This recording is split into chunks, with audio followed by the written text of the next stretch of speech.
For our first topic, we are going to have an example of derivative of trigonometric functions. So for number 1, we have here the equation x is equals to secant squared 4t. So to get the derivative of it, so first we will write x prime. So that we would not get confused, we can first rewrite the equation. Now that we have rewritten it, we can now apply the chain rule. It would be 2 times secant 40. 2 minus 1 would be 1. So now that we have this one, we will now differentiate the inside function. So the derivative of secant 40, we will use the formula.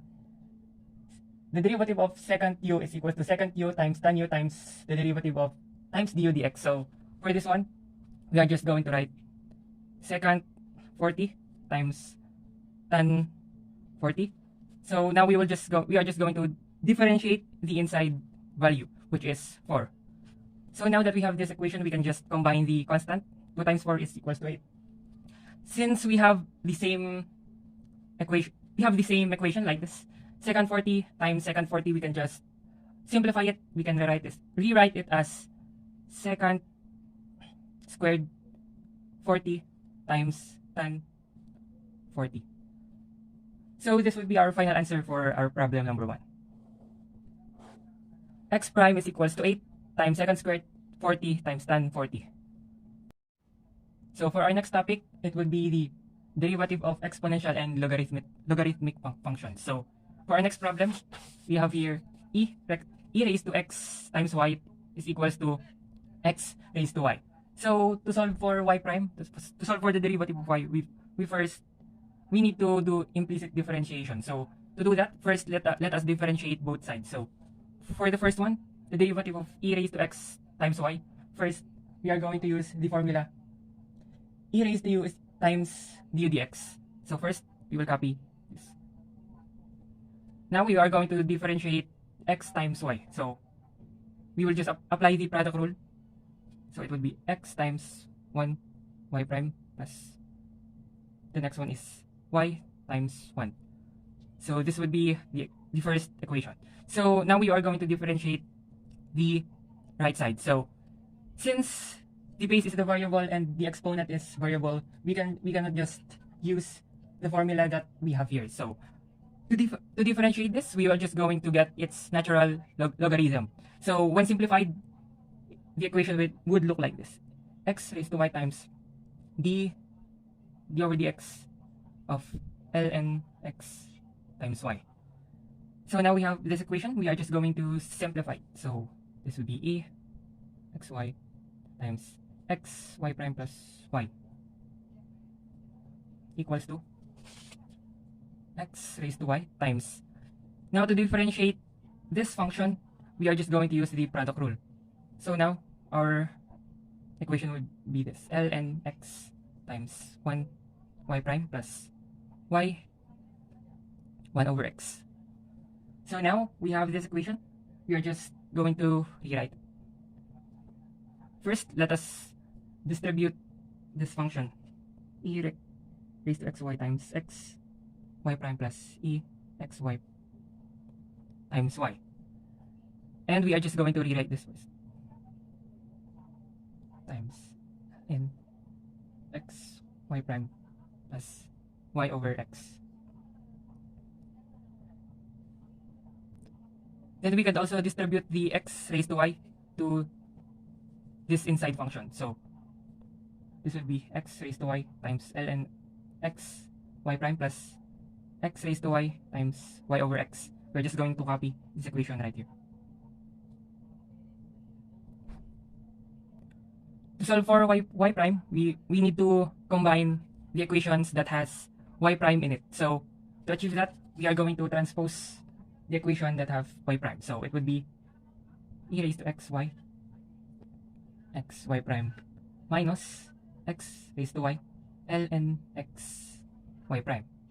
Now it would be equals to x raised to y prime over x minus e raised to xy times y. So for our next step, we are just going to combine this using subtraction. So to solve for it, we are just going to get the least common denominator. So for this one, we are just going to write x raised to y times 1 over x minus e raised to x y times y over 1. So in this one, our least common denominator would be x.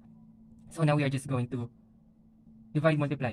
So x divided by x, 1 times this, times the numerator would be x raised to y times y. So x divided by 1 is equals to x times the numerator would be x times e raised to x y times y. So now we can just put it in our equation right here.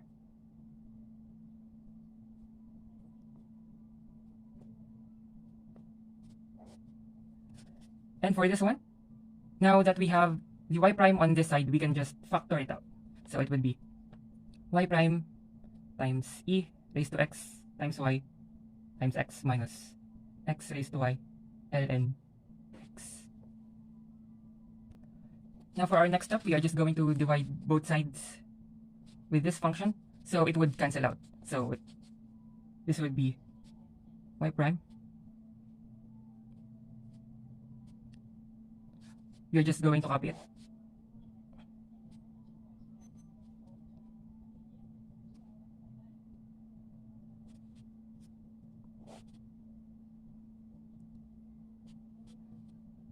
So we are just going to put it here in the denominator.